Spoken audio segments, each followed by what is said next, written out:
거장 마틴 스콜세지와 레오나르도 디카프리오가 날카로운 연출과 신들린 듯한 연기를 들이댔습니다. 어렸을 때부터 백만장자를 꿈꿉니다. 그러다 20대가 되어서 주식 브로커로 월스트리트에 입성을 하게 되지만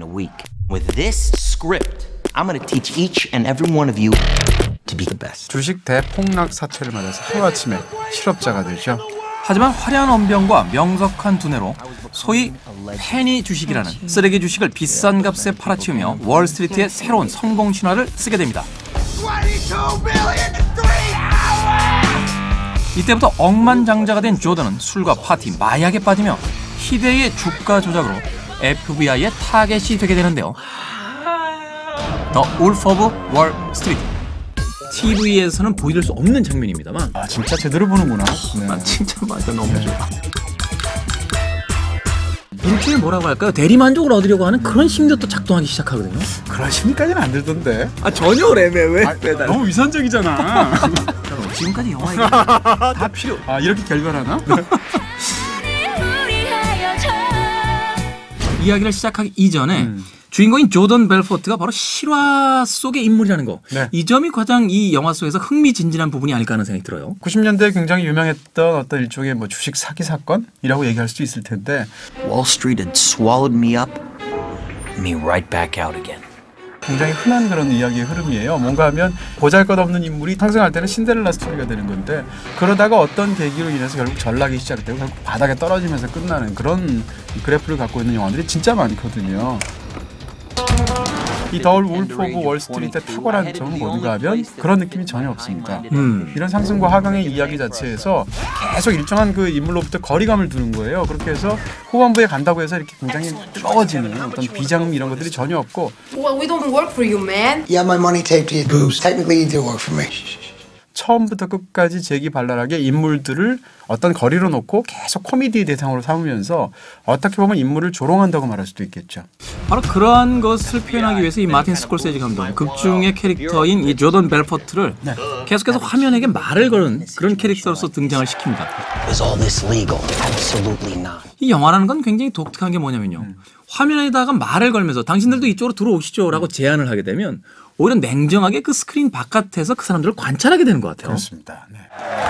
End of the month, 28.7 million in gross commissions, all from Pink Sheet Stock Boys. 이 회사라는 공간이 일을 하는 공간이기도 합니다만 탐욕스러운 늑대들이 모여서 서로의 어떤 성과물들을 마음껏 포식하면서 그 흥청망청거리는 그런 아주 그 뭐라고 할까요? 음탕한 파티장으로 또 변하는 장면들이 굉장히 많이 나오잖아요. 회사 자체가 늑대 소굴이죠. 네, 이 영화의 제목에서 나오듯이 The Wolf of Wall Street, they call me. 월스트리트를 라스베가스처럼 다루는 영화입니다. 와. Is America. 그 사람들의 탐욕이 사실은 그 돈을 놓고 라스베가스에서 도박이라든지 혹은 어떤 갱스터들이라든지 이런 것들이 벌이게 되는 난전과 다를 바가 없다. 세상의 모든 중독 중에서 가장 심한 중독은 사실은 돈에 관한 중독이다라고 말을 하는 그런 작품입니다. 바로 이 마틴 스콜세지 감독과 레오나르도 디카프리오의 그 5번째 만남이다라는 그렇군요. 이야기를 네. 했었거든요. 두 사람 갱스 오브 뉴욕부터 시작해서 굉장히 많은 영화들, 지금 좋은 영화들 내놓고 있는데 두 사람의 그 궁합이 정말 짝짝 달라붙는 것 같은 그런 느낌이 있어요.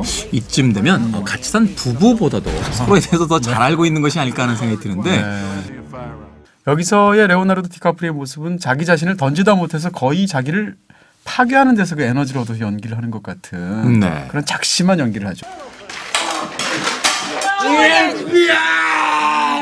식탁을 앞에다 두고 조나일과 서로 제정신이 아닌 상태에서 전화줄을 잡고서 막 싸우는 장면을 보면 더맨더머도 이런 더맨더머가 없어요. 나무주연상 줘야 됩니다. 나무주연상. 올해 그래서 얼마 전에 골든글로브 나무주연상까지 받았죠.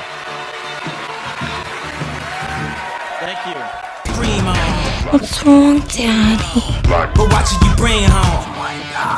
반짝거리는 인물이 한 명 있습니다. 바로 나오미 역할, 이 레오나르도 디카프리오와 연기하는 조던 벨포트의 혼을 빼놓는 그런 인물인데 마고 로비라는 최근에 가장 핫한 여배우가 아닌가 하는 생각이 들어요.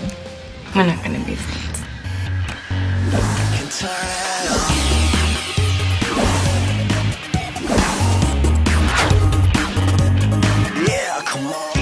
이 더 울프 오브 월스트리트의 마고 로비는 뭐라 그럴까요? 이 남자들의 연인에 대한 충실도를 테스트하는 리트머스 시험지 같은 배우다라고 얘기할 수 있습니다. 흔들려. 보고 많이 흔들리면 그 사람은 지금 권태로운 거예요. 진짜.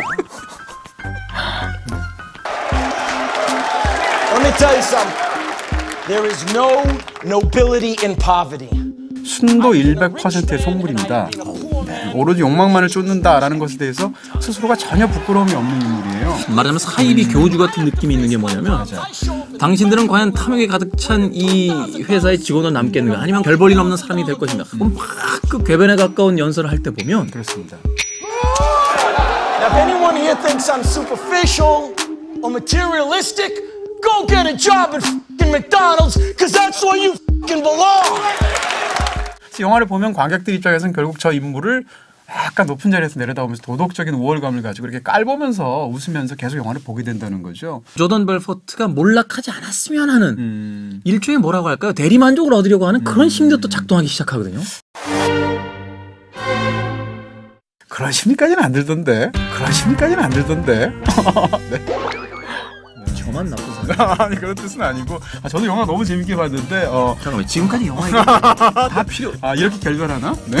여기서 제가 잘못했습니다. 아닙니다. 꼬리를 제가 내리겠습니다. 제가 잘못했습니다. 제가 엔진.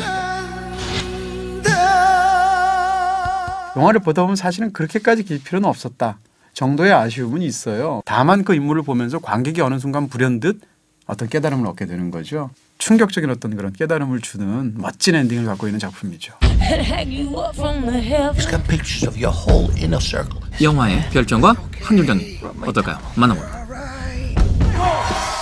이 영화에 대한 제 별점은 4개입니다. 돈에 관한 아마도 가장 신랄한 블랙 코미디라고 말할 수 있을 것 같아요. 돈이 원하는 것은 언제나 더 많은 돈. 조던 벨포트를 비웃다 자신의 얼굴을 보게 된다.